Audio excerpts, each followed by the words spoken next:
Nous allons commencer la tilawa par le verset 79 de la sourate An-Nisa.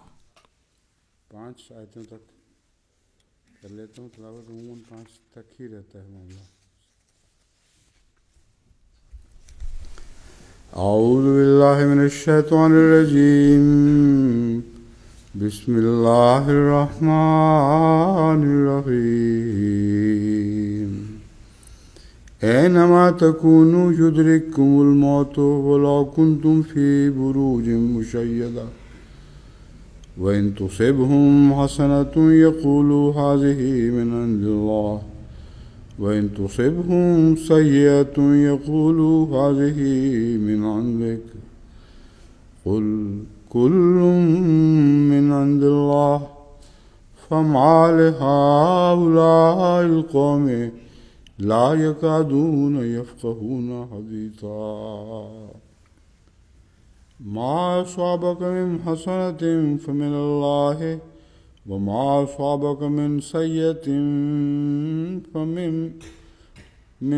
من نفسك وما أصابك من سيئة فمن نفسك وأرسلناك للناس رسولا وكفى بالله شهيدا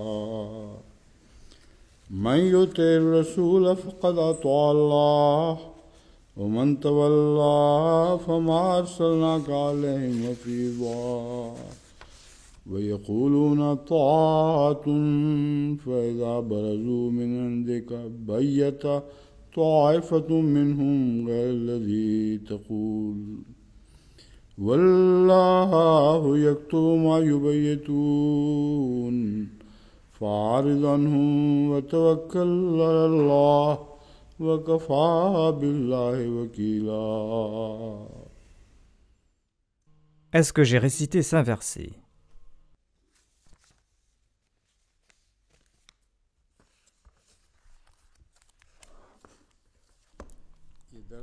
Est-ce que c'est une nouvelle dars ou est-ce que cette dars est en cours? On l'avait déjà commencé.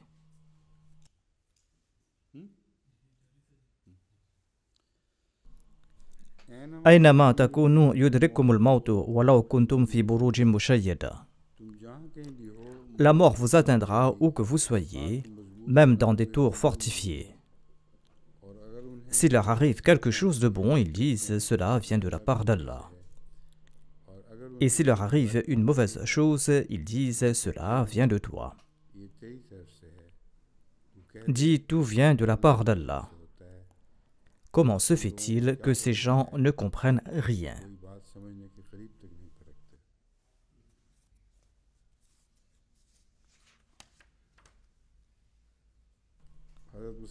Le Messie promet l'Islam a commenté à propos du terme tour. C'est une référence qui est tirée de Izala Awham Rouhani Khazain, volume 3, page 436. Vous mourrez à l'endroit où vous trouverez, même si vous résidez dans de hautes tours, dit le Messie promet l'Islam. Les hautes tours intègrent 2 sens. Dans ce monde, les tours sont construites sur des hauteurs. Les tours sont construites sur des hauteurs et ensuite on construit des tours à un niveau encore plus élevé. Et le thème fondamental des tours sont les constellations. Il s'agit de tours élevées. Il est dit dans ce passage, la mort vous surprendra même si vous résidez dans de hautes tours. Ce qui prouve clairement que la mort et les éléments qui sont liés à la mort arrivent au corps physique où que l'on soit. C'est là la tradition de Dieu et à cet endroit, il n'y a aucune phrase ou aucun ordre qui puisse exclure Jésus le Messie. Qu'il se trouve dans les tours du monde ou dans les constellations célestes, où qu'il soit, quel que soit l'endroit où les mollahs ou les pasteurs pourront l'emmener, la mort l'atteindra partout, car il possède un corps physique. S'il n'est pas question ici d'ascension avec l'âme, eh bien, en ce cas, la mort est certaine. Si l'ascension a eu lieu avec le corps, cette ascension n'est ni divine et ce n'est pas l'ascension d'un faux Dieu. Rien ne prouve que Jésus-Christ est monté au ciel. Ces allusions dans les textes témoignent de la mort du Christ, fils de Marie. La poursuite de la mort fait référence à l'effet du temps qui conduit par la faiblesse et les maladies et les calamités jusqu'à la mort. Est-ce que ce mot ici se prononce munjir? C'est la première fois que ce mot apparaît.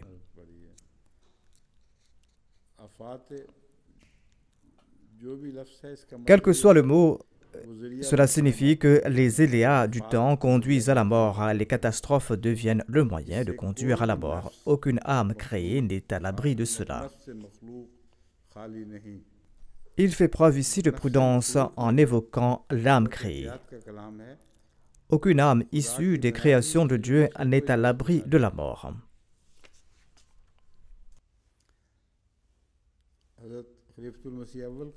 Je cite ici un extrait du premier calife de la communauté Ahmadiyya. Il déclare: Allah, exalté soit-il, ordonne parfois la patience par pure grâce. Les jours de patience ne sont pas les jours de confrontation. Les prophètes sont bien conscients de ces moments. Ceux qui ignorent l'état des prophètes affirment qu'étant donné la poignée d'hommes à la Mecque, le saint prophète Mohammed lui avait ordonné la patience. Cependant, la minorité ou la majorité ne sont rien pour un croyant. Peu importe le nombre, qu'il soit grand ou petit, il n'y a aucune importance pour le croyant. Lorsque Dieu donne l'ordre au prophète de patienter, il patiente. Et lorsqu'il ordonne de combattre, il combat et il ne se soucie pas des armes ni du nombre d'hommes. Moïse et Noé ont-ils utilisé des épées? On voit que l'eau qui a causé la destruction de l'ennemi est devenue le moyen de leur salut. Ensuite, voyez ce qui s'est passé le jour de Hunayn. Quand votre grand nombre vous a rendu fiers, a dit le Saint-Coran. Ici, le grand nombre des musulmans est présenté comme une cause d'orgueil. Cela montre que seuls les insensés pensent que le combat ne se résume qu'à l'épée.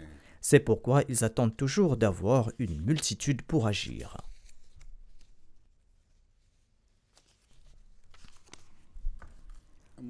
Cela a un rapport général avec le sujet d'aujourd'hui, c'est pour cette raison que j'ai présenté cela. Il y a à présent une citation du Messie premier des Salams, même si on n'a rien écrit dessus.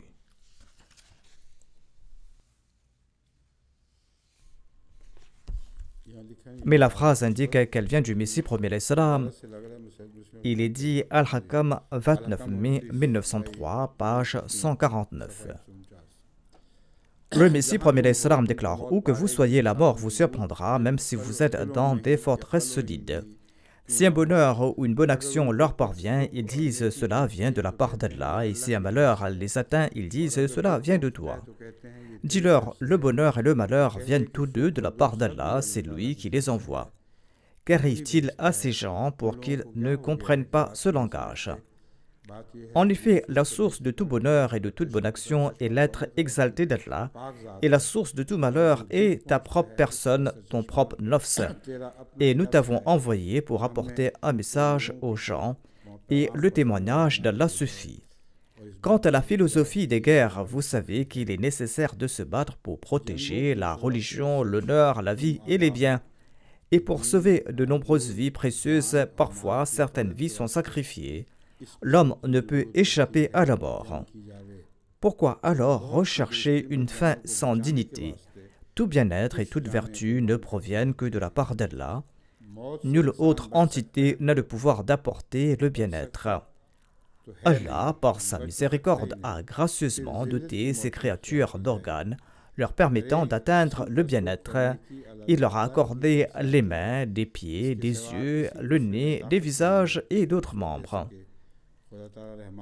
De par sa miséricorde, Allah a fourni les moyens pour accéder au bien-être Il leur a accordé des mains, des pieds, des yeux, des nez, des visages, des membres divers, ainsi que des vêtements de toutes sortes, des fruits, des fleurs, l'intelligence, la compréhension. Tous ces éléments qui accordent le bien-être ont été gracieusement accordés par Allah. Cependant, la souffrance est le résultat des propres actes de l'homme. Lorsqu'il n'apprécie pas les bénédictions accordées par Dieu le Tout-Puissant, et lorsqu'il utilise cela à mauvais escient, il souffre. Dieu le Tout-Puissant n'est pas injuste. Kullun min indillah signifie que le châtiment des péchés et la récompense des bonnes actions ne viennent que de la part de Dieu.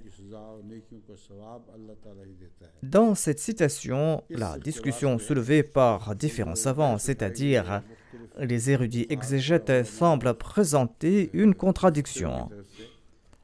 Parce qu'à un endroit, Allah dit que les malheurs qui te touchent proviennent de tes propres mains et que les joies viennent en fait de la part de Dieu.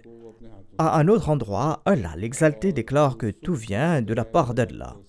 Et la plupart des exégètes sont donc pris dans ce débat car il semble y avoir là une contradiction. Dans ce passage, le Messie promis d'Islam a levé le voile sur cette contradiction, montrant qu'il n'y a pas de contradiction, mais il présente différentes perspectives de la même chose. Puisque j'ai résumé les débats de ces savants, je les laisse de côté ici.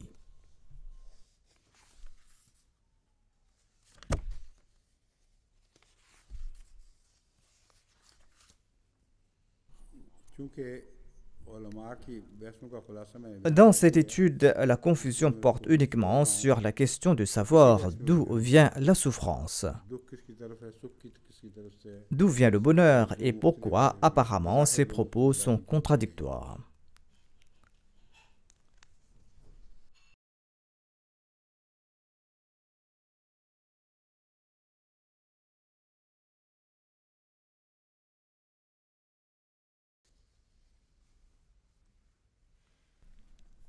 L'imam Razi écrit quant à lui que ce traitement n'a pas été réservé uniquement au saint prophète Mohammed sallallahu alayhi wa sallam. Chaque fois qu'une calamité est survenue, certaines personnes disaient que Dieu nous en préserve, que cela était dû à une influence néfaste liée à la présence du saint prophète Mohammed sallallahu alayhi wa sallam. Et ce sont les mêmes types de personnes qui avaient tenu de tels propos à l'égard de Moïse, paix soit sur lui. Et à cet égard, l'imam Razi présente un verset pour étayer cette idée. فَإِذَا جَاءَتْهُمُ الْحَسَنَةُ قَالُوا لَنَا هَذِهِ وَإِن تُصِبْهُمْ سَيِّئَةٌ يَطَّيَّرُوا بِمُوسَى وَمَنْ مَعَهُ. Lorsque le bien leur arrive, ils disent « Cela vient de nous ». Et si un malheur les frappe, ils disent « Cela est en raison de Moïse et de ceux qui sont avec lui ».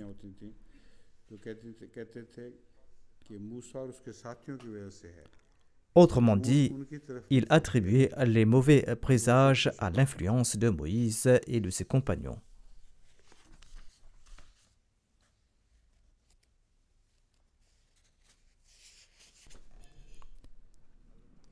Hadrat Muslim Maud a également fait allusion à ce sujet. Il a dit que la nation de Moïse a dit à Moïse « Nous avons souffert avant que tu ne viennes vers nous et après ton arrivée. Nous avons souffert avant ta venue et après ton arrivée. » En référence à ce verset, il faut en déduire qu'avant l'arrivée du saint prophète Mohammed à Médine, il y avait aussi des hauts et des bas à Médine. Les récoltes étaient parfois faibles, parfois abondantes. Après l'avènement du saint prophète Mohammed, le même système de la nature perdurait. Ainsi donc, du point de vue de la nation de Moïse, c'était raisonnable de leur part de se plaindre et de dire que ton arrivée n'a causé aucun changement. Ainsi donc, la nation de Moïse s'est plainte ici. Ils ont déclaré qu'avant c'était les mêmes jours, il y avait les mêmes hauts et bas de la nature. Et après ton avènement, il y a toujours les mêmes hauts et bas de la nature. Quel est l'impact que ton arrivée a-t-elle eu sur nous? Ceci est une réponse aux gens qui désapprouvent le saint prophète Mohammed sallallahu alayhi wa sallam. il est dit que vous aviez l'habitude de dire à propos de Moïse que ton arrivée n'a eu aucun impact.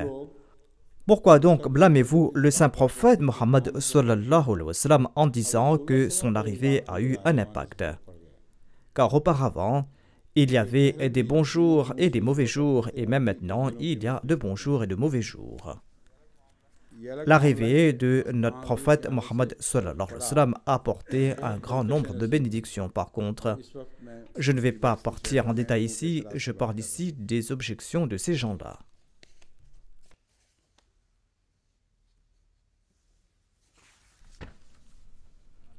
Ensuite, il y a la question de savoir s'il s'agissait des paroles des hypocrites ou des croyants. Soudi déclare que le pronom se rapporte aux juifs, mais en réalité, il se rapporte aux hypocrites. Ceci est ce qu'a dit Allama Abul Hayyan al-Andalusi.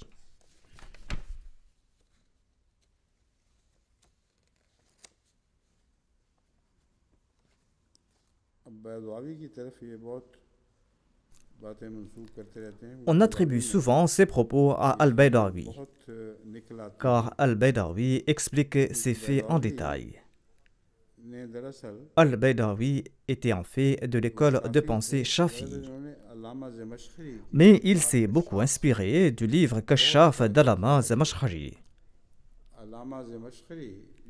Allama Zamakhshari est l'auteur d'Al-Kashaf et on l'a accusé d'être un mutazilite. Les mutazilites sont définis comme des personnes qui se seraient écartées des fondements de la religion. Cependant, l'accusation selon laquelle il aurait dévié est totalement fausse. En réalité, il n'a pas dévié des fondements de la religion, mais il a présenté ses propres interprétations et ses explications. Al-Kashaf est donc l'ouvrage d'Al-Zamakhshari et cet ouvrage se distingue des autres exégèses antérieures, car il s'opposait aux mollahs de son époque qui affirmaient qu'il fallait accepter ce que Dieu avait dit, que ce soit compréhensible ou non. Al-Zamakhshari a adopté la position selon laquelle tout ce que Dieu a dit est compréhensible par la raison humaine et on peut en faire l'objet d'interprétations rationnelles. Vous pouvez certainement ne pas accepter certaines de ces interprétations. En effet, il était d'une époque ancienne. Mais chaque fois qu'il a eu l'occasion, il a proposé des interprétations qui auraient dû suffire à satisfaire les gens de son époque. Al-Baydawi est cet éminent érudit nommé Nasir ad-Din Abdullah al-Khair Abdullah bin Muhammad bin Ali al-Baydawi al-Shafi. Il s'est largement inspiré d'Al-Kashaf, mais sans citer aucune référence. C'est pourquoi son livre a tombé du point de vue de la crédibilité, car il aurait dû citer la source dont il s'était inspiré. Il ne cite aucune référence et il est lui-même de l'école de pensée shafiite. Quant à l'éminent érudit Al-Zamakhshari, il est né en 467 après l'Hégire et il est décédé en 538 après l'Hégire. Baydawi, quant à lui, est décédé en l'an 691 de l'Hégire. Sa naissance n'a pas été mentionnée.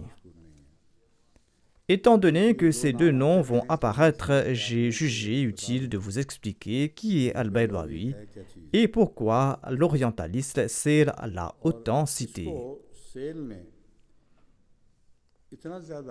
Et en lisant attentivement Seyl, vous serez surpris de constater qu'en dehors d'Al-Baydawi, il n'a lu aucun autre livre.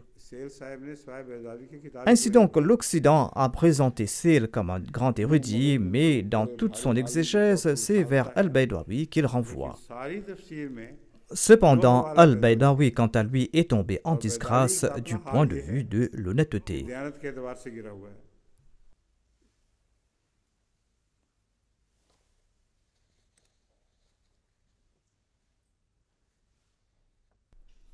Voici la citation de Seyl. Il cite Al-Baydawi.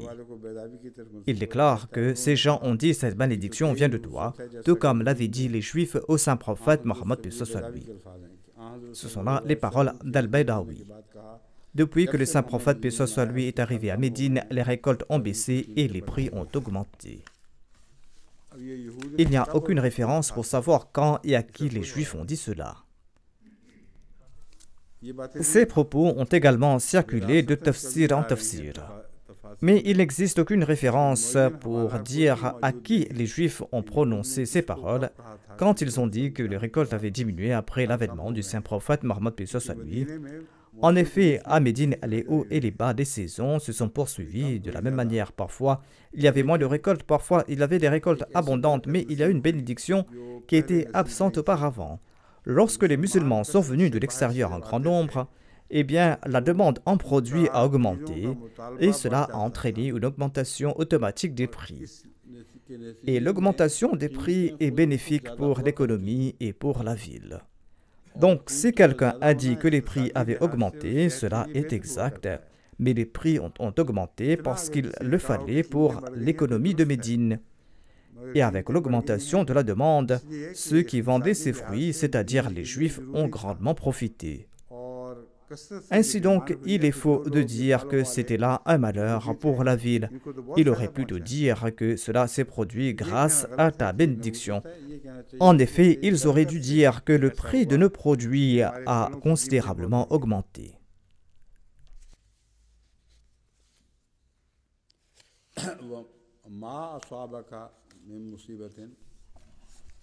Ma aswabaka min hasanatin fa min Allah. وما أصابك من سيئة فمن نفسك وأرسلناك للناس رسولا وكفى بالله شهيدا. Le bien qui t'arrive vient de la part d'Allah et le mal qui t'arrive vient de toi-même. Nous t'avons envoyé comme un messager pour l'humanité et Allah suffit comme témoin.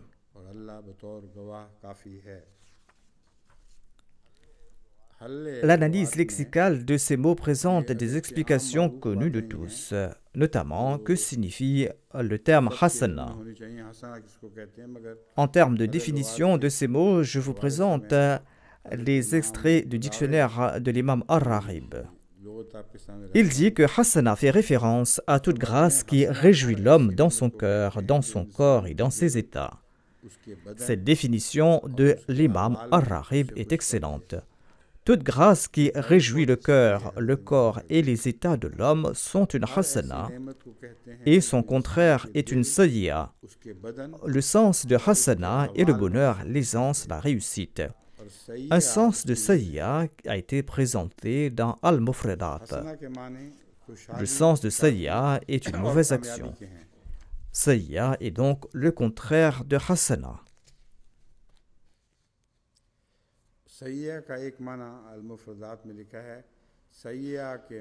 Si une mauvaise action est commise, elle est aussi nommée sayyi'a.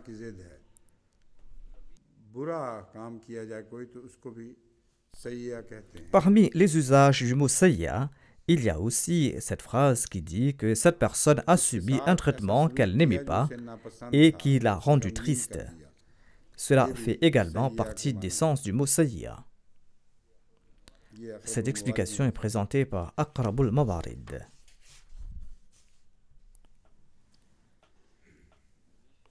Il y a un hadith du saint prophète Mohammed paix soit lui dans lequel Aïcha rapporte que le saint prophète Mohammed paix soit lui a déclaré que pas une épine ni aucune douleur qui touche un croyant qui ne lui permette d'expier une faute auprès d'Allah. Ceci a été rapporté par le Musnad d'Ahmad bin Hanbal. Aïcha déclare que le saint prophète Mohammed paix soit lui a déclaré: Allah expie les fautes du musulman pour tout malheur qui le touche, ne serait-ce qu'une piqûre d'épine.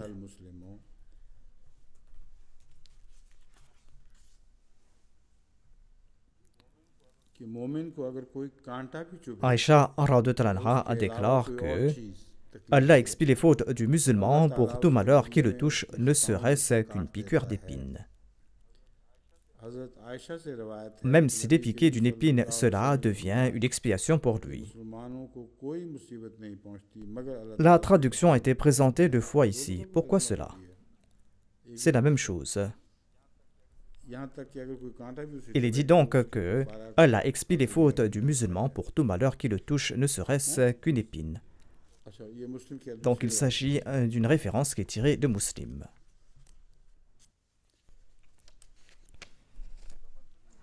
Cela signifie que même si parfois des croyants souffrent de leurs propres erreurs en raison de la venue des prophètes, ceci est une loi naturelle qui est en vigueur. Que signifie min nafsika?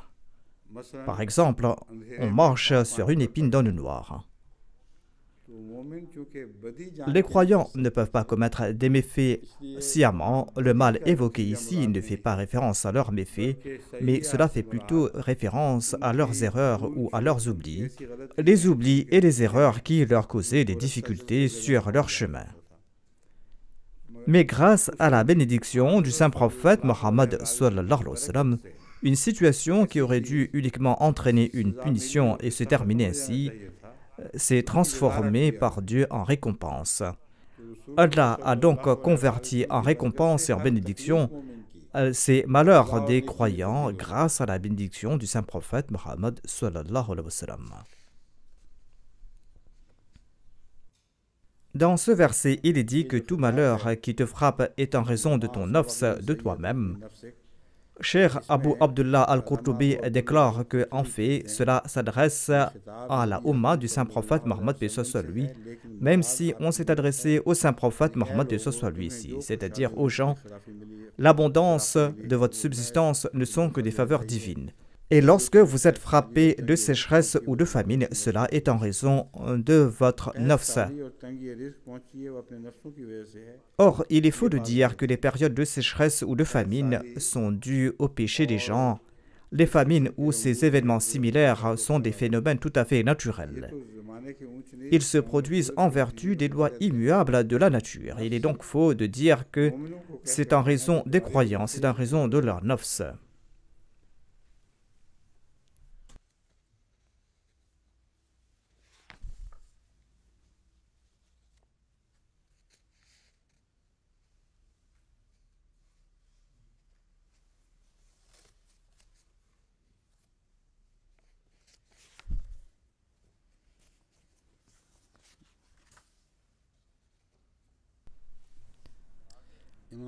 L'imam Arazi écrit qu'Abu Ali al-Jubaï a démontré que le terme sayya pouvait faire référence à des calamités et des difficultés. Il pouvait également faire référence à des péchés et des épreuves.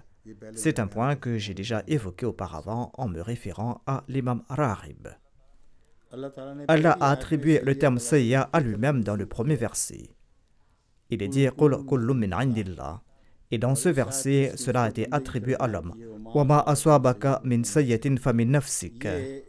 Ceci est une très bonne approche adoptée par l'imam Razi qui explique les deux sens différents du mot sayya qui ont été utilisés dans deux endroits différents.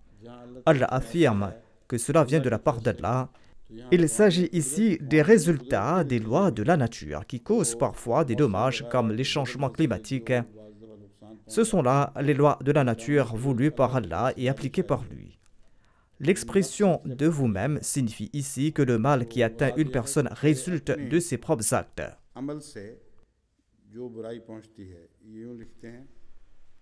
Il explique lorsque le terme sayya désigne le châtiment et les difficultés, eh bien il est attribué à Allah. Lorsqu'il est question de châtiment et lorsqu'il s'agit d'un péché, et lorsque le terme sayya désigne un péché, il est attribué à l'homme. C'est juste, mais il n'a pas parlé du changement de saison, c'est-à-dire qu'il y a deux aspects concernant ce terme. S'il s'agit d'un châtiment, eh bien il est attribué à Allah. Et si le mot sayya est utilisé pour désigner un péché, eh bien il sera attribué à l'homme. Ceci est une bonne explication. Man yutir rasula faqad ata'a Allah wa man tawalla fama arsalnaka alayhim hafiza. Celui qui suit ce prophète a suivi Allah, et celui qui se détourne, eh bien sache que nous ne t'avons pas envoyé pour les protéger comme protecteurs. Il s'agit de la sourate An-Nisa, verset 81. Selon le lexique, Hafizun signifie protecteur. Selon Al-Mufradat, Hafiz est défini comme un gardien, un superviseur, une personne qui protège.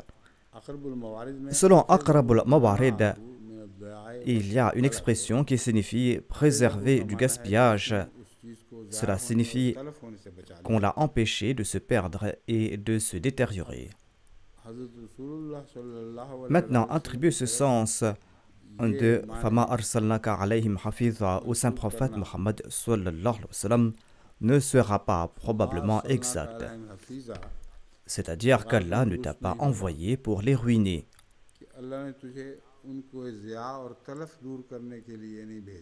Bien que la venue du saint prophète Muhammad lui a également mis fin à leur perte et à leurs dommages spirituels et matériels, ce sens d'Al-Hafiz ici ne convient pas au saint prophète Muhammad lui. Le sens convenable est celui qui surveille, celui qui protège, c'est-à-dire que tu as accompli ton devoir. Même si d'autres subissent des pertes, tu n'auras pas de compte à rendre à ce propos. Par Hafiz, on entend un berger. Tant qu'il s'occupe de la protection du troupeau, il accomplit son travail. Mais si en raison des aléas de la vie, quelques brebis tombent ou se blessent, eh bien le berger ne peut pas être tenu responsable. Ainsi, Hafiz correspond au sens de berger, qui est désigné pour la protection. Et les prophètes sont généralement nommés des bergers. Ceci est donc un sens plus approprié au terme Hafiz.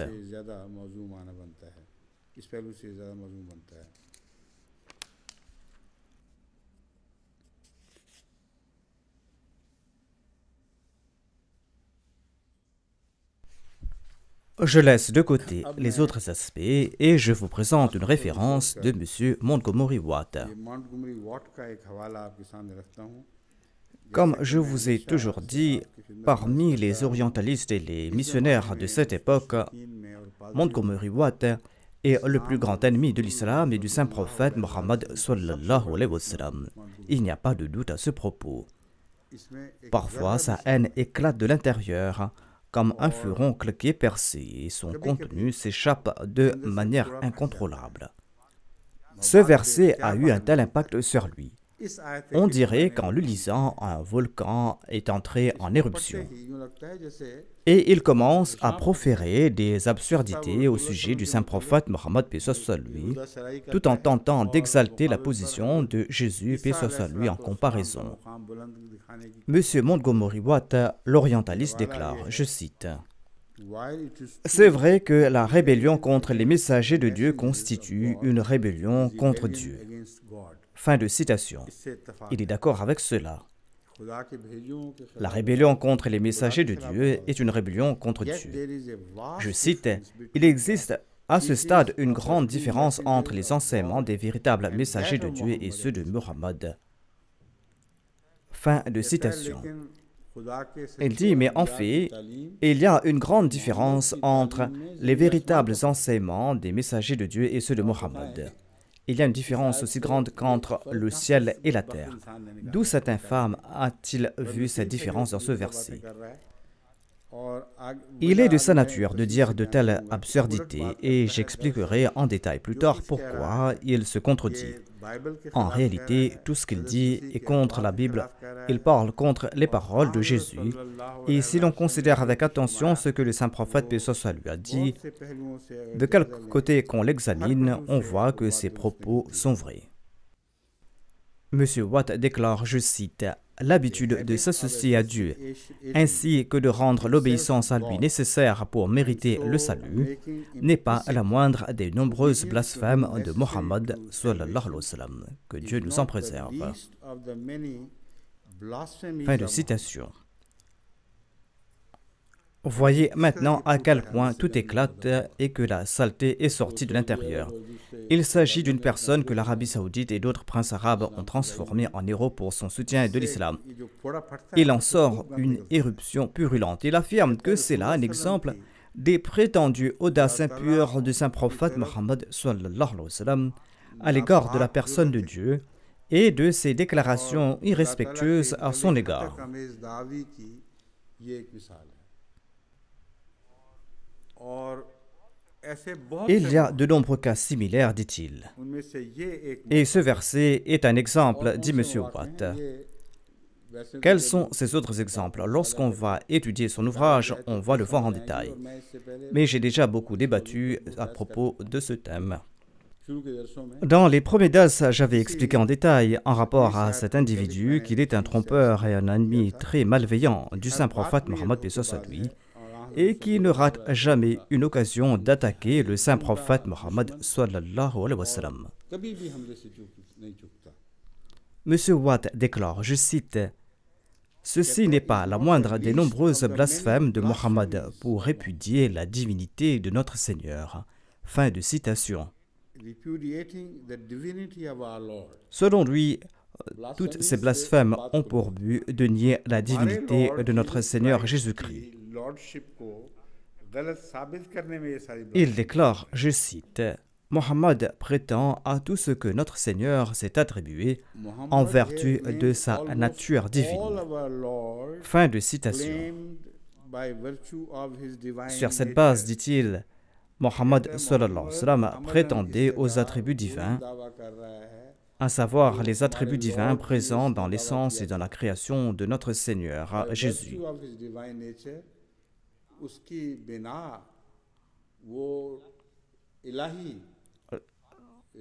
Le messager d'Allah sallallahu alayhi wa sallam l'aurait remplacé pour réfuter la divinité de Jésus.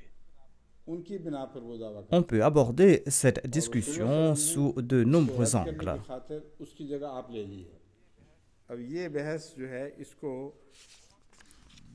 Mais j'ai choisi de ne pas répéter de nombreux points que j'ai déjà présentés dans le passé, car cela va rendre le dars très long. 5 ou 6 dars seront consacrés à ce même sujet. Cependant, il n'y a pas de mal à répéter certains points dans ce contexte, car c'est une abomination si infamante que nous devons y répondre et affronter cette infamie avec rationalité, avec raison, avec patience, en leur jetant leurs propres paroles à la figure. Ces paroles leur seront jetées au visage par la main même de Jésus. Je vais maintenant vous montrer la prétention de leur propre Seigneur, comment Jésus, paix soit sur lui, leur jette toute cette saleté au visage, ce qu'il semble utiliser pour souiller le visage du saint prophète Mohammed sallallahu alayhi wa sallam. Maintenant, écoutez ce que dit le Saint-Coran. لقد كفر الذين قالوا إن الله هو المسيح ابن مريم. Ils sont certainement des mécréants ceux qui prétendent que Jésus, le fils de Marie, est Dieu. Il est dit وقال المسيح يا بني إسرائيل اعبدوا الله ربي وربكم إنه من يشرك بالله فقد حرم الله عليه الجنة ومأواه النار وما للظالمين من أنصار. Le Messie lui-même a dit aux enfants d'Israël, adorez Allah qui est mon Seigneur et votre Seigneur. Assurément, celui qui associe des partenaires à Allah, Allah lui interdit le paradis. Et son habitation sera l'enfer. Et personne ne viendra en aide à ceux qui font le mal. Ainsi donc, Jésus lui-même déclare que ceux qui présentent Jésus comme Dieu en disant « Our Lord, notre Seigneur », prononcent en fait des mensonges à propos de Dieu. Selon les paroles de Jésus, leur destination est l'enfer. Et je vais prouver cela par les paroles mêmes de Jésus. Le Saint-Coran a fait une telle déclaration, et pour soutenir chaque affirmation, je vais présenter des références bibliques afin de les réduire au silence pour toujours, afin de clore leur bouche si cela est possible. Sinon, ce sera la poussière de la tombe qui la fermera et le reste appartiendra à Allah. Ensuite, il est dit لَقَدْ كَفَرَ الَّذِينَ قَالُوا إِنَّ اللَّهَ ثَالِثٌ ثَلَاثَةٌ.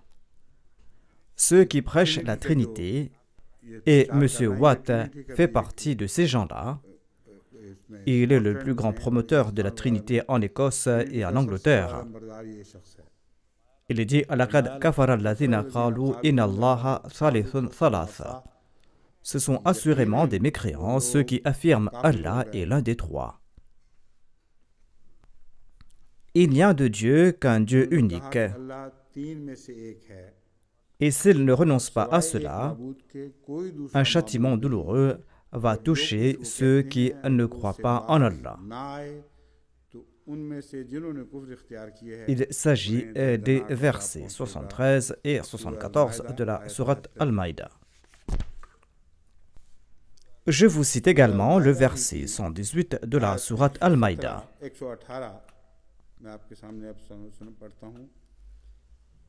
Le Saint-Coran a attribué ces paroles à Jésus-Christ. Jésus qui a déclaré « Ma qultu lahum illa ma amartani bihi an i'budullaha rabbi wa rabbakum » Je ne leur ai dit que ce que tu m'as commandé, à savoir « An i'budullaha rabbi wa rabbakum » Adorez Allah, mon Seigneur et votre Seigneur. Wa kuntu alayhim shahidam ma dumtu fihim. Et moi, Jésus, j'étais témoin sur eux tant que je suis resté parmi eux.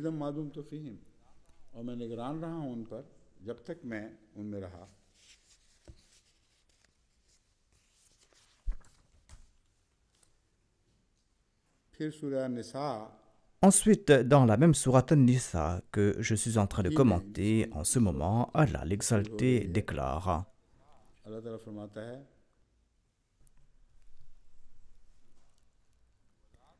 Wala taqulu thalatha intahu khayran lakum. Cessez de dire trois. Repentez-vous, cela vaudra mieux pour vous. Innamallahu ilahun wahid. En vérité, Allah n'est qu'un Dieu unique. Subhanahu an yakuna lahu walad. Saint est-il bien au-dessus du besoin d'avoir un fils. Allahu ma fis samawati wa ma fil ard. C'est à lui qu'appartiennent tout ce qui est aux cieux et tout ce qui est sur la terre. Pourquoi est-ce qu'il a besoin d'un fils? Wakafa billahi wakila, et Allah suffit comme gardien. Le mot wakil signifie surveillant, celui qui demande des comptes et celui qui punit pour les mauvaises actions. Tout cela est inclus dans le mot wakil.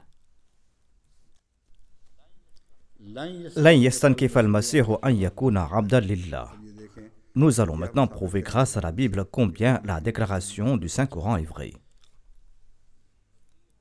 Il est dit que le Messie ne dédaignera en aucun cas d'être considéré comme un serviteur d'Allah. Et les anges proches de Dieu ne dédaigneraient pas non plus d'être des serviteurs de Dieu. Et ceux qui dédaignent de l'adorer et font preuve d'arrogance, Allah les rassemblera tous sans exception en sa présence. C'était là les références du Saint-Coran qui prouvent que ce qui est dit dans ce verset, notamment que les paroles du Saint-Prophète Mohammed sallallahu alayhi wa sallam sont les paroles de Dieu, Allah a fait exactement la même déclaration. Pourquoi donc émettre d'objections à ce propos?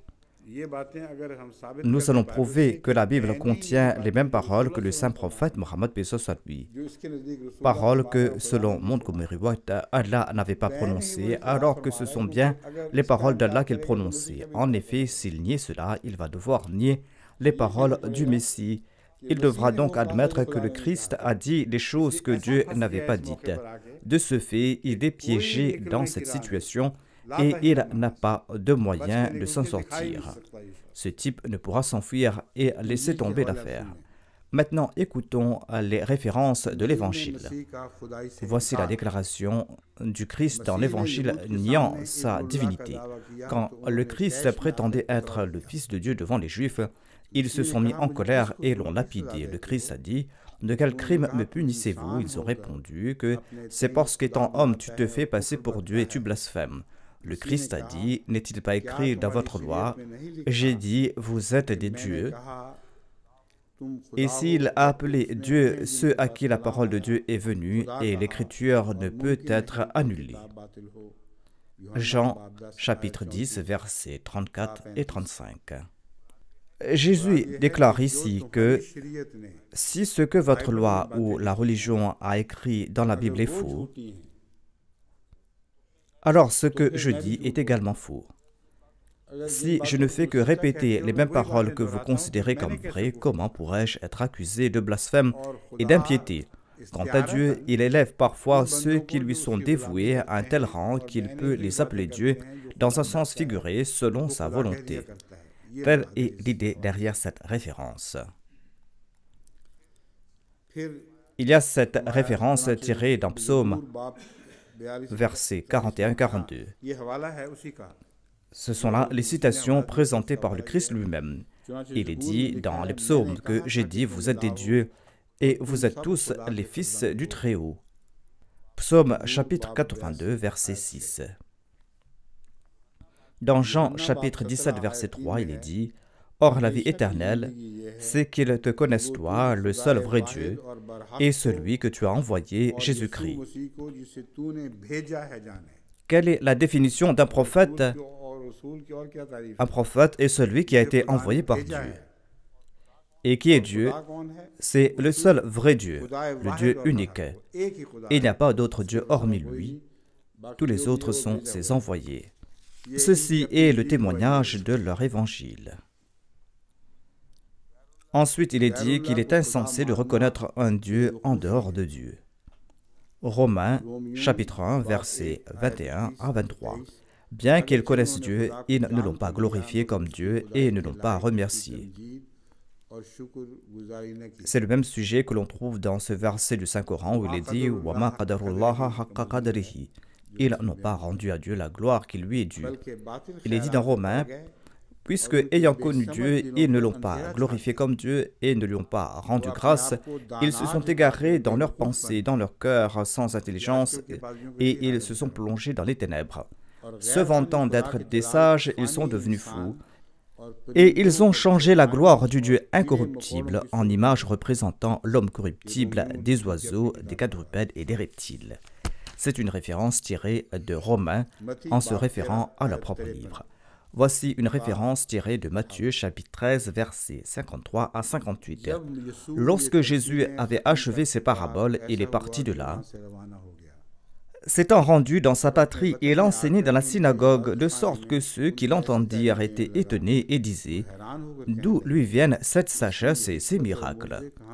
N'est-ce pas le fils du charpentier? N'est-ce pas Marie qui est sa mère? Jacques, Joseph, Simon et Jude ne sont-ils pas ses frères?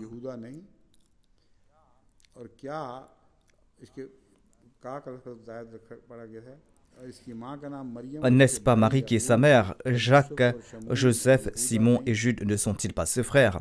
Et ses sœurs ne sont-elles pas toutes parmi nous? D'où lui viennent donc toutes ces choses? Et il était pour eux une occasion de chute. Quand ils ont ainsi traité le Messie, quelle était sa réponse? Mais Jésus leur dit, un prophète n'est méprisé que dans sa patrie et dans sa maison. Celui qui était méprisé dit qu'il a été méprisé parce qu'il était un prophète. Le Fils de Dieu n'est pas méprisé. Le prophète est humilié chez lui. C'est ce que dit le Saint-Coran. Le Saint-Coran est rempli de ce verset qui disent qu'un prophète est humilié dans sa ville, dans son pays, parmi son peuple. Les paroles du Saint-Prophète, paix soit lui, sont-elles vraies ou non? Si elles sont vraies, alors dire que les paroles de Mohammed sallallahu alayhi wa sallam ne sont pas les paroles de Dieu est tout à fait faux. Si ces paroles sont fausses, eh bien les paroles du Christ aussi sont fausses. Par conséquent, les pieds de ce monsieur se trouvent dans deux bateaux qui vont dans deux directions opposées. Voici le concept du monothéisme dans la Bible. Marc chapitre 12, versets 29 à 32. Jésus répondit, « Écoute Israël, le Seigneur, notre Dieu, est l'unique Seigneur. » Voici la parole de Jésus. Le Seigneur, notre Dieu, est l'unique Seigneur. tu aimeras le Seigneur ton Dieu de tout ton cœur, de toute ton âme et de toute ta pensée et de toute ta force. Voici le verset du Saint-Coran concernant le Saint-Prophète Mohammed paix soit sur lui. Quel est ce verset?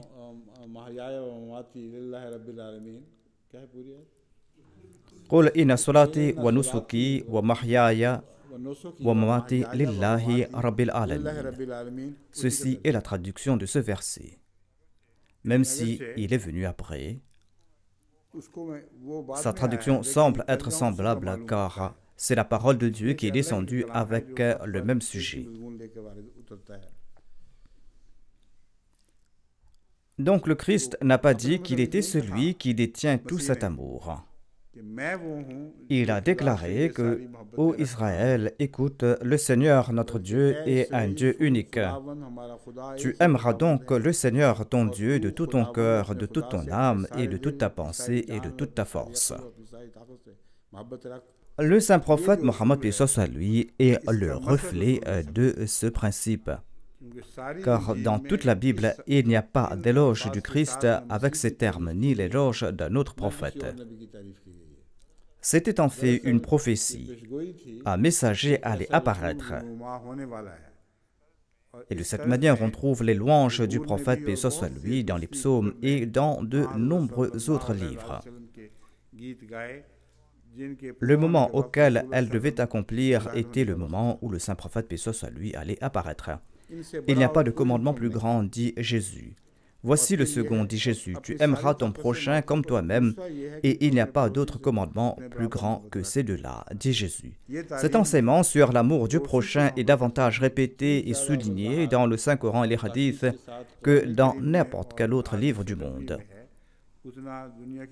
Le scribe a répondu à Jésus, « Bien, maître, tu as dit avec vérité que Dieu est unique, et qu'il n'y a point d'autre Dieu que lui. » Et le Christ est demeuré silencieux.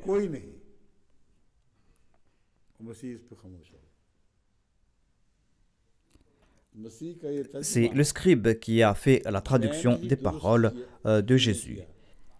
Et pour montrer que nous reconnaissons désormais qu'il n'y a qu'un seul Dieu et que nous rejetons toute autre conception, ils l'ont traduit en des termes explicites et le Christ a accepté cette déclaration de sa part. Maintenant, dites-moi, quel refuge reste-t-il pour les ennemis de l'islam?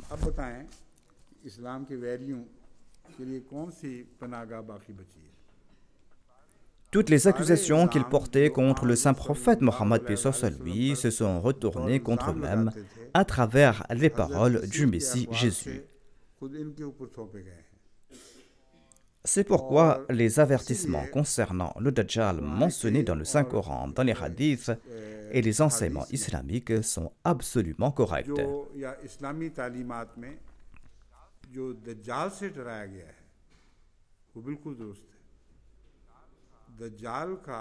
La traduction du mot Dajjal est Antéchrist.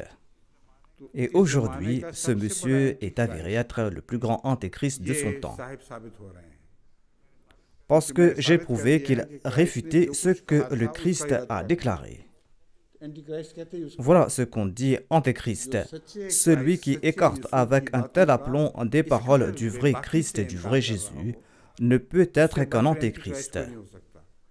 En fin de compte, le résumé de toute cette discussion est que, selon les paroles mêmes de M. Watt, il n'est rien de plus qu'un antéchrist niant la vérité du Christ.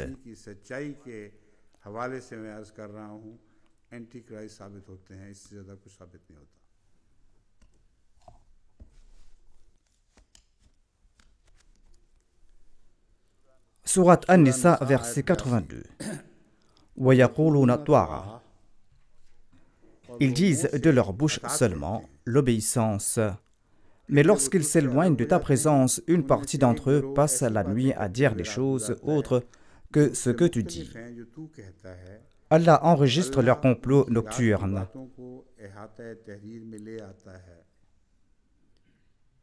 Ainsi, détourne-toi d'eux et mets ta confiance en Allah, et Allah suffit comme protecteur. Sourate An-Nisa, verset 82. Que signifie le mot baraza? क्या माने रखता है? बराजा Baraza vient du mot kharaja. निकला। एक माना इसका L'un des sens est l'ascension और et l'autre sens est de révéler des secrets. Cependant, dans ce contexte, la traduction plus simple et la plus évidente de baraza est venir. Selon Aqrab al-Mawarid, baraza signifie kharaja, c'est-à-dire venir, sortir. Les autres significations comme buruz et autres ne s'appliquent pas ici. Il est dit فَإِذَا بَرَزُوا مِنْ عِنْدِكَ, lorsqu'ils s'éloignent de ta présence. Ceci est le sens simple qui convient à cette occasion. Il y a le mot bayata yubayitun. Selon Mufradat, ce mot est sorti du mot bayt, bayt qui signifie maison. Selon un usage, bayt signifie la maison parce que la maison devient généralement un refuge pour l'homme la nuit. Al-bayutu ma yuf'alu bil-layl. Ce qu'on fait la nuit est appelé bayut.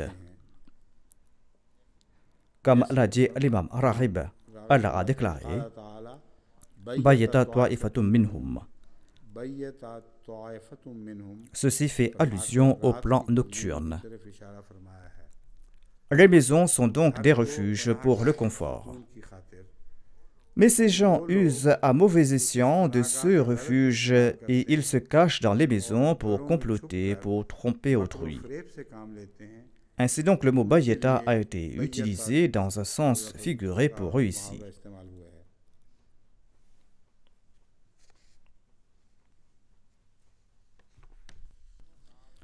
Selon l'imam Raghib, toute œuvre accomplie la nuit est décrite comme bouillita.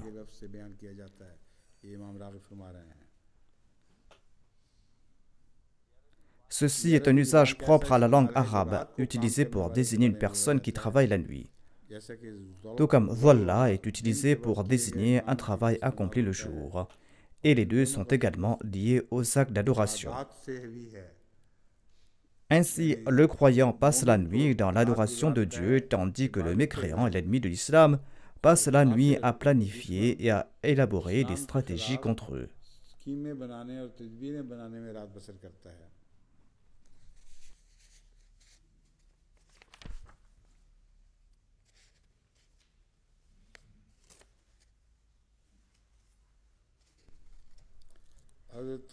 Le calife a expliqué cela en des termes très simples. Il est clair que nous sommes des obéissants, mais lorsqu'ils quittent ta présence, un groupe d'entre eux se réunit en secret la nuit pour chuchoter à l'encontre de ce que tu as dit. Et Allah, le Très-Haut, te protège contre ce qu'ils font. Ici, le mot consigner a été utilisé et ce mot signifie le conserver, le protéger.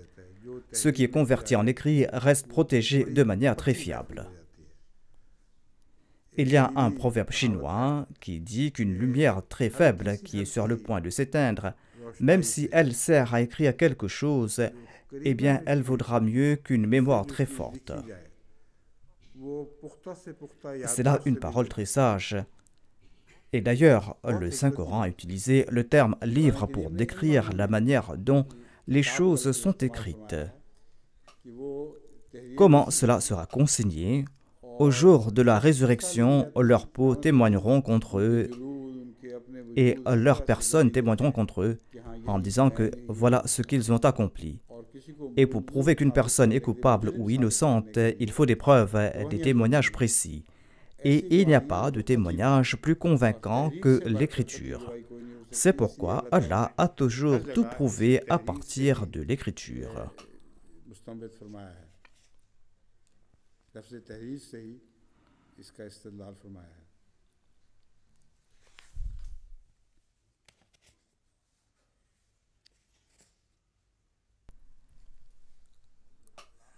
Allama Abu Hayyan al-Andalusi écrit ceci. On dit aussi que écrire signifie savoir. Écrire a été évoqué par savoir, mais je n'ai pas besoin de l'expliquer davantage après cette description. L'imam Razi confirme également cela.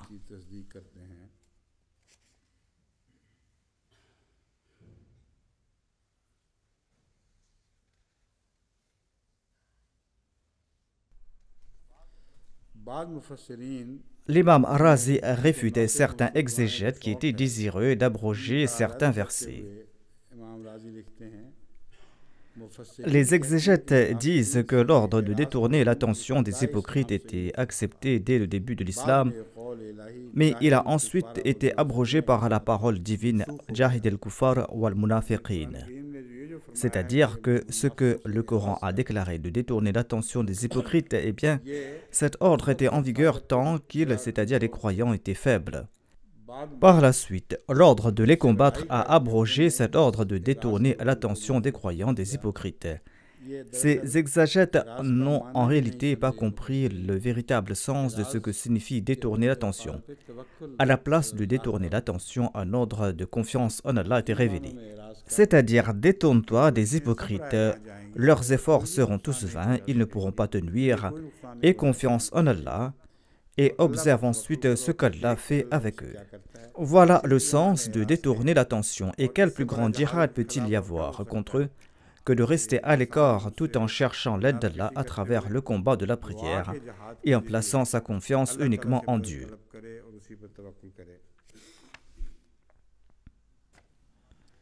Le Messie promet l'Islam déclare dans son ouvrage Sat Bachan, dans le 10e volume du Rouhani Khazain à la page 228.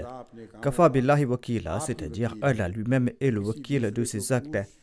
Il n'émet pas des ordres en demandant des conseils aux autres. Il a expliqué un autre sens de Kafa billahi wakila qu'aucun des premiers exégètes n'a pu expliquer. Il explique que Dieu met les actes dans sa main et qu'il est son propre wakil dans toutes ces situations.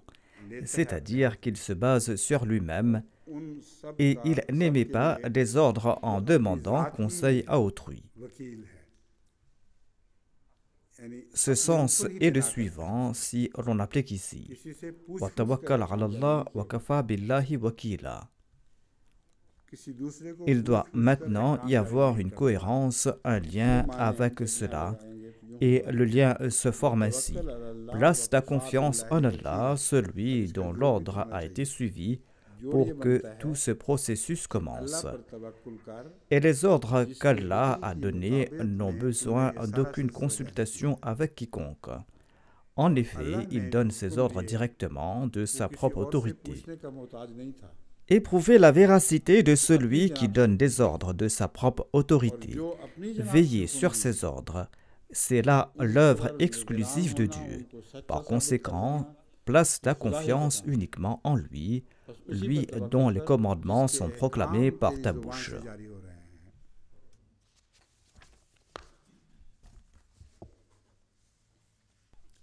Verset 83.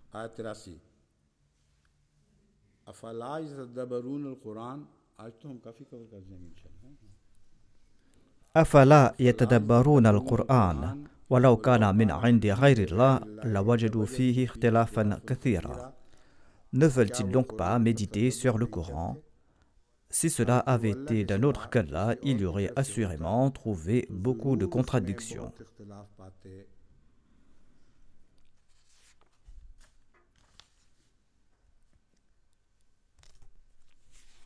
Le Coran est exempt de toutes sortes de contradictions. Comme je vais l'expliquer, ceci est un témoignage ouvert contre les orientalistes chrétiens, ces prêtres qui attaquent l'islam. Il n'existe aucune contradiction dans l'univers tout entier, dans le sens où il y aurait deux créateurs. Et nulle part le dogme de la Trinité n'est évoqué. Même les remarques allusives ne prouvent en rien la Trinité. Un Dieu unique suffit à porter le fardeau de l'univers. Malgré toutes leurs recherches et leurs efforts, les chercheurs chrétiens n'ont trouvé aucune contradiction dans ce fardeau. Il existe dans l'univers un équilibre si parfait qu'il éblouit leur raison. Ils ont compris cela. Qu'ils croient en Dieu ou pas, la main créatrice est unique.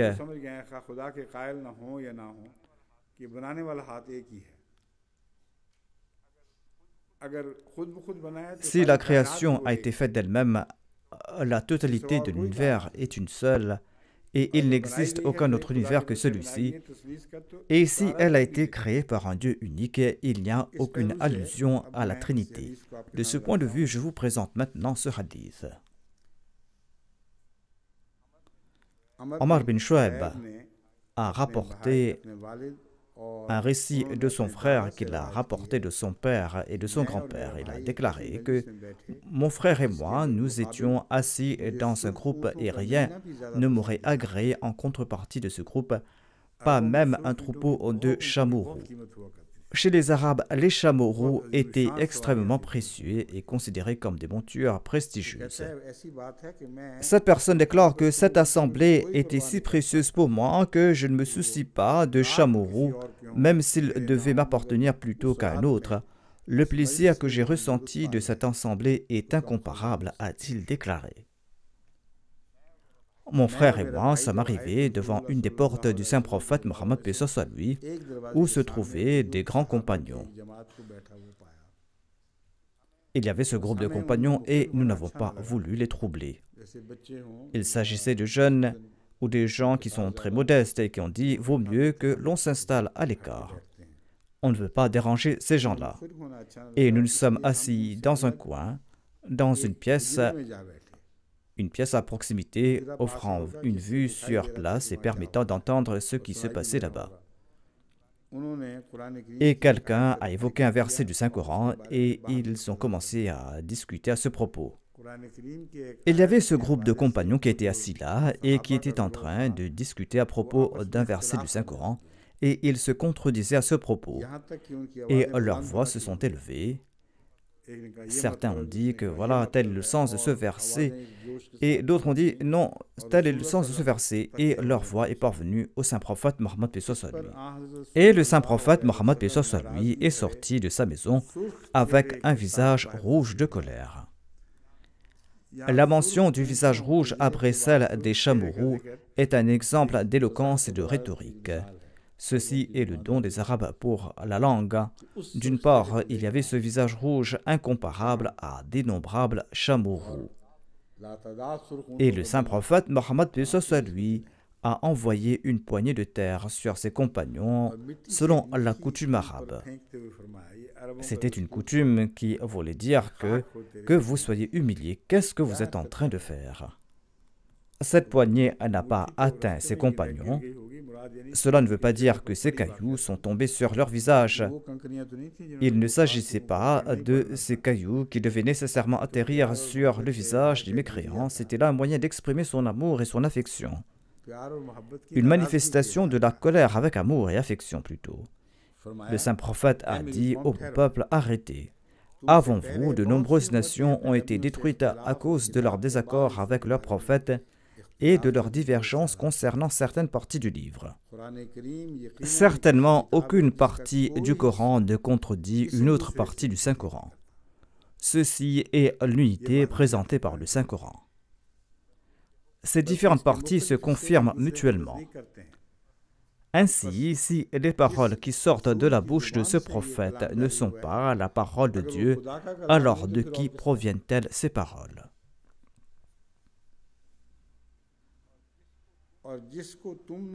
Et au sujet de ce que vous ne comprenez pas, posez la question à un savant. Si vous n'avez pas compris un point, eh bien faites appel à des savants de différentes matières pour comprendre le Saint-Coran. Allez voir celui auquel se rapporte le sujet et posez-lui la question sur le sens de ce verset. Et il va vous interpréter ce verset et il va vous informer de l'intention du Saint-Coran. Voici une citation du Messie premier l'Islam tirée de l'ouvrage Hamamatul Bushra qui est en arabe. Je vous présente ici la traduction.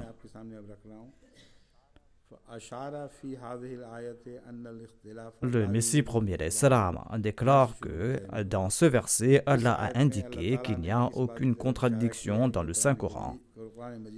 Et il a été démontré que le Coran est exempt de divergence. Il nous incombe donc, lors de son interprétation, de ne pas adopter une méthode qui va induire des contradictions. Non seulement le Coran est-il exempt de contradictions, mais les exégètes ont même été avertis que toute exégèse qu'ils feraient et qui semblerait contradictoire serait erronée. Seule est valable l'exégèse du Coran qui est totalement étayée par des passages du Saint-Coran et qui la corrobore et qui la confirme. Toutes les autres exégèses qui seraient en contradiction avec le Coran seront rejetées et seront jetées comme des déchets. Ensuite, le Messie premier l'Islam a déclaré dans ce passage: ces gens-là ne méditent-ils pas sur le Saint-Coran? S'il s'agissait de la parole d'un autre que Dieu, on y trouverait beaucoup de contradictions. Il est évident que lorsque Dieu a déclaré, à l'époque où le Coran a été révélé, qu'il n'y a pas de contradiction dans ce livre, eh bien, les gens de cette époque avaient tout à fait le droit de présenter les contradictions qu'ils auraient constatées dans le Saint-Coran.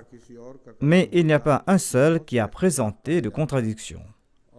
Il n'y a personne qui n'a soufflé mot.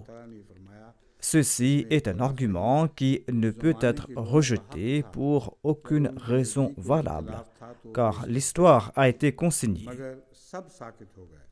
Quand le Coran affirmait qu'il n'y a aucune contradiction dans le Saint-Coran, alors qu'apparemment il y avait des contradictions dans le Saint-Coran, eh bien, certains auraient dû se lever et il y aurait eu une série d'objections qui auraient commencé pour démontrer que lorsque tel verset a été révélé, tel mécréant s'est levé, et un tel mécréant s'est levé pour dire que voilà, il y a une contradiction ici, il y a une contradiction là-bas.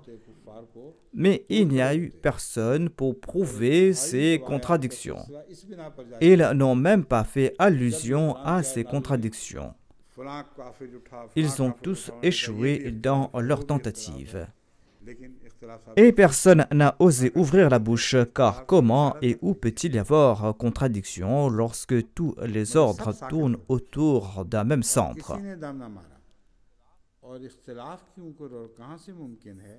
C'est-à-dire qu'il y a des aspects de rigueur et de douceur dans des dimensions théoriques et pratiques.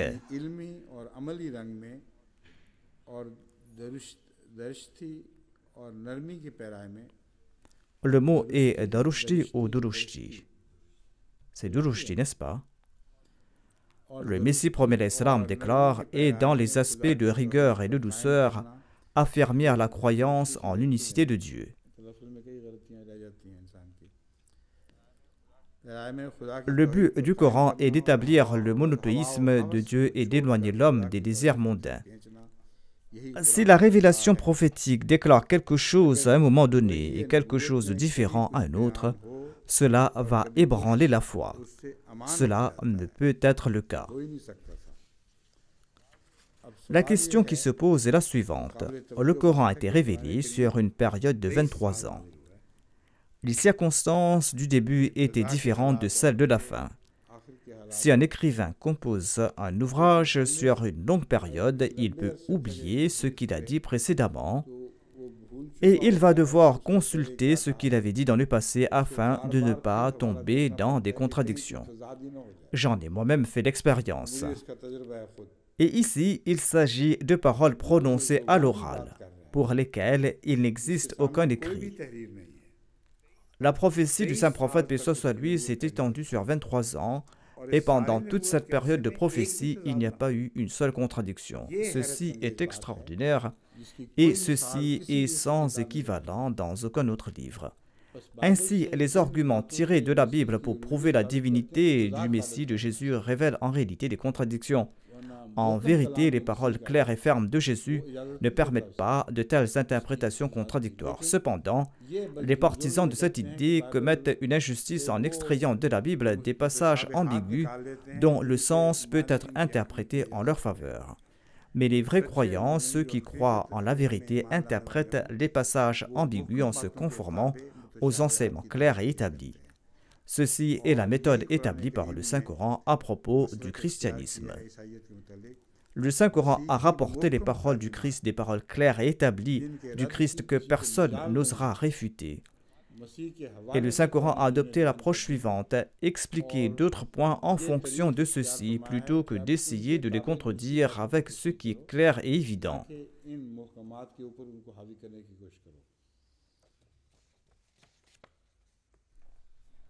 Différents avis ont été cités dans les différents commentaires de ce verset et nous n'avons pas besoin de le répéter ici. Ils évoquent tous les mêmes points et ne mentionnent aucun point particulier que nous pourrons aborder ici. Il y a Ibn Jarir Tabari, Ibn Kathir, Al-Makasimi, Faid Kaysarani et les autres. Je pense que nous pourrons bientôt compléter 5 versets aujourd'hui. Nous sommes au 6e. Très bien. C'est formidable. Peut-être que nous pourrons en faire un commentaire complet. Il y a aussi une autre raison. De nombreux versets de la sourate An-Nisa traitent de la question de l'héritage et des questions semblables. Et nous en avons parlé l'année dernière. Nous avions donc abordé les derniers versets pendant cette étude.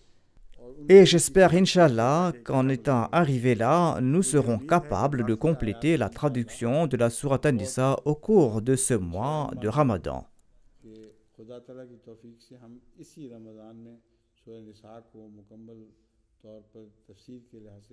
Et s'il nous reste du temps, nous ferons également les préparatifs pour les prochaines sourates. وَإِذَا جَاءَهُمْ أَمْرٌ مِّنَ الْأَمْنِ أَوِ الْخَوْفِ یہ تلاوت ہو چکی ہے نا أعوذ بالله من الشيطان الرجيم وَإِذَا جَاءَهُمْ أَمْرٌ مِّنَ الْأَمْنِ أَوِ الْخَوْفِ أَذَاعُوا بِهِ وَلَوْ رُدُّوهُ إِلَى الرَّسُولِ وَإِلَى أُولِي الْأَمْرِ مِنْهُمْ إلى الرسول وإلى أولي الأمر منهم لعلمه الذين يستنبطونه منهم ولولا فضل الله عليكم ورحمته لاتبعتم الشيطان إلا قليلا. اور جب بھی ان کے پاس کوئی امن یا خوف کی بات آئے تو اسے مشتہر کر دیتے ہیں. Et lorsqu'ils reçoivent des nouvelles, que ce soit de paix ou de peur, ils les répandent, tandis que s'ils s'en étaient référés aux messagers et à ceux d'entre ceux qui exercent l'autorité, sûrement ceux d'entre eux qui sont capables de les examiner d'un œil critique les auraient bien comprises. Et sans la grâce d'Allah sur vous et sa miséricorde, à part quelques-uns, vous auriez tous suivi Satan.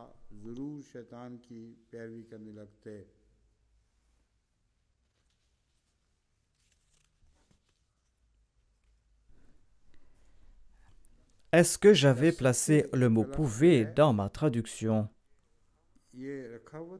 Ou est-ce que j'avais mis « peuvent » ?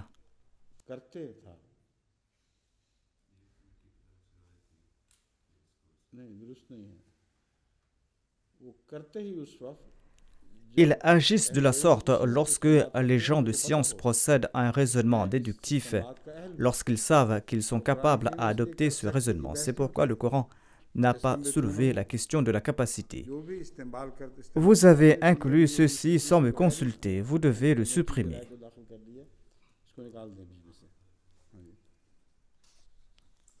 Ceux qui adoptent ce raisonnement déductif en saisissent la vérité. Si vous n'aviez pas été béni par la faveur et par la miséricorde d'Allah, à l'exception de quelques-uns, vous auriez certainement suivi Satan.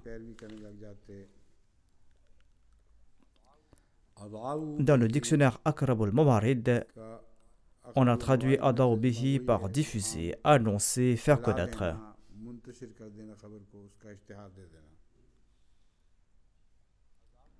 Il est dit Adatu sirra idha'atan idha afshaytuhu wa azhartuhu. J'ai révélé son secret, je l'ai rendu public. Ceci est un autre sens de Adaw. Lorsque la nouvelle se répand et devient connue, on dit Dha al-shay, Dha al-khair.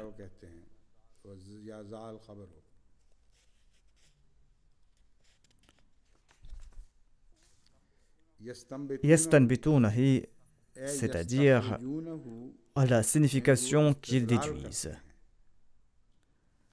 Lorsque quelqu'un adopte un raisonnement déductif, cela signifie qu'il a utilisé un raisonnement logique.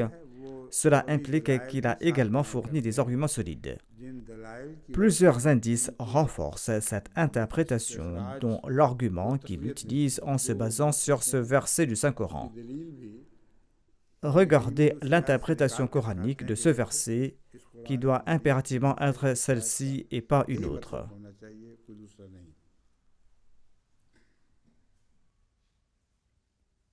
असल में नबत रजुल रजुल बेरा इस्तखरजा माहा इस्तिखराज का रजुल Il y a le terme nabata. Il est dit nabata ar-rajul al-bir, c'est-à-dire l'homme a extrait l'eau du puits. Ceci est à l'origine de la notion d'extraction. On utilise le terme extraction pour l'eau du puits, car l'eau est en profondeur. Ainsi, les érudits et les sages pénètrent à la profondeur de leur raisonnement et là, Dieu leur accorde cette eau. उतरते हैं तो वहां से खुदा ताला की तरफ से उनको पानी मिल जाता है।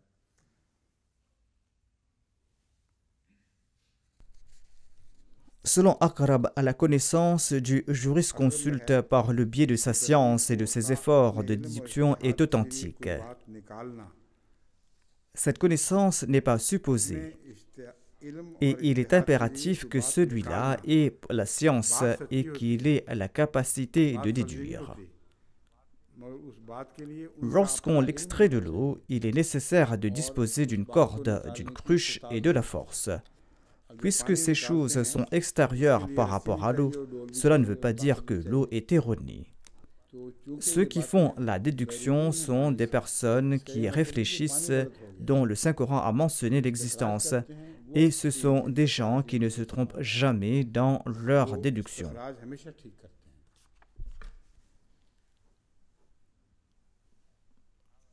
Selon Lisan al-Arab, la déduction est appelée inférence.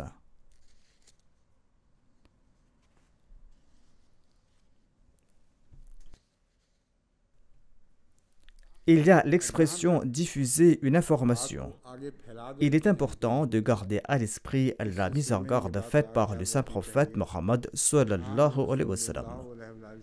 Dans Sunan Abi Daoud, il est rapporté par Abu Huraira radhiyallahu anhu que le saint prophète Mohammed lui a déclaré: il suffit qu'un homme soit menteur qu'il transmette tout ce qu'il entend. यही काफी है कि वो हर सुनी Ainsi donc, avant de rapporter une information entendue, il est essentiel de s'assurer de la véracité de ses propos. तक यकीन न हो Partager quelque chose sans en être certain est inapproprié. उसके झूठा होने की दलील अब बात बात Même si certaines informations peuvent être vraies, il est erroné de les accepter telles quelles उसको झूठा et de les transmettre simplement parce qu'il s'agit de rumeurs ou de oui-dire. कि वो कह देता कि ये बात La raison pour laquelle cela est incorrect est qu'il aurait dû dire au minimum que je tiens cette information de quelqu'un et que l'on doit vérifier soi-même et que l'on doit exprimer son opinion en signalant que cela peut sembler douteux. Après avoir pris ces précautions, personne ne pourrait dire que le rapporteur est menteur. Mais quand il accepte quelque chose et qu'il la rapporte en son nom, alors c'est un mensonge parce qu'il n'a pas vu cette chose de ses yeux. L'imam Fakhruddin Ar-Razi déclare que la propagation de oui-dire est une action des hypocrites. Il est dit dans ce verset: Rudduhu ila ar-rasul wa ila ulil amr. إلى الرسول وإلى أولي الأمر منهم في أولي الأمر قولان أحدهما إلى ذوي العلم والرأي منهم والثاني إلى أمراء السرايا.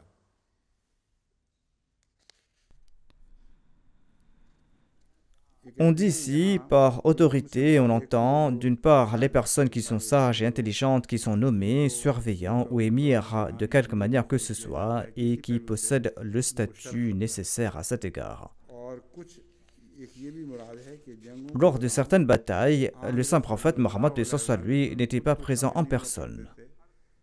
हर Ces expéditions, qui comprenaient des combats et dans lesquels le saint prophète Mohammed lui participait, sont nommés ghazwa. शामिल होते थे उसको गजवा कहते थे।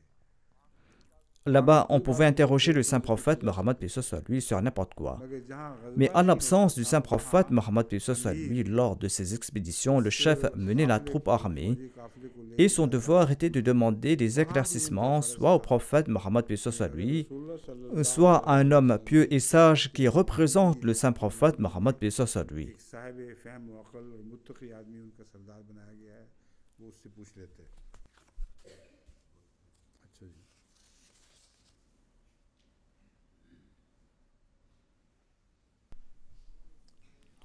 उल अम्र Que से signifie Ulil Amr ou les dirigeants? मुराद क्या है? Il y a tout d'abord le saint prophète Mohammed paix soit lui et ceux qui suivent le saint prophète Mohammed paix soit lui. Allama Abu Ali Tabrisi est décédé en l'an 538 après l'Hégire. Il écrit ceci. Ila Ulil Amr minkum signifie, selon Abu Jafir, les imams innocents.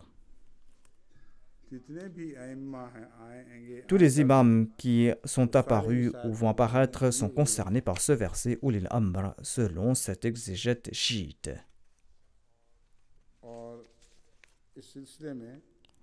Dans ce contexte, je vous présente un autre récit étonnant. Sinon, le reste a été mentionné dans le passé. Walawla fadlullahi alaykum wa rahmatuh. Voici l'interprétation chiite. Selon l'imam Bakr, Fadl ou faveur fait référence au saint prophète Mohammed paix soit lui, et Rahman ou miséricorde fait référence aux imams. Sans la faveur d'Allah, c'est-à-dire le prophète paix soit lui, et sans les imams, la situation aurait été très dangereuse.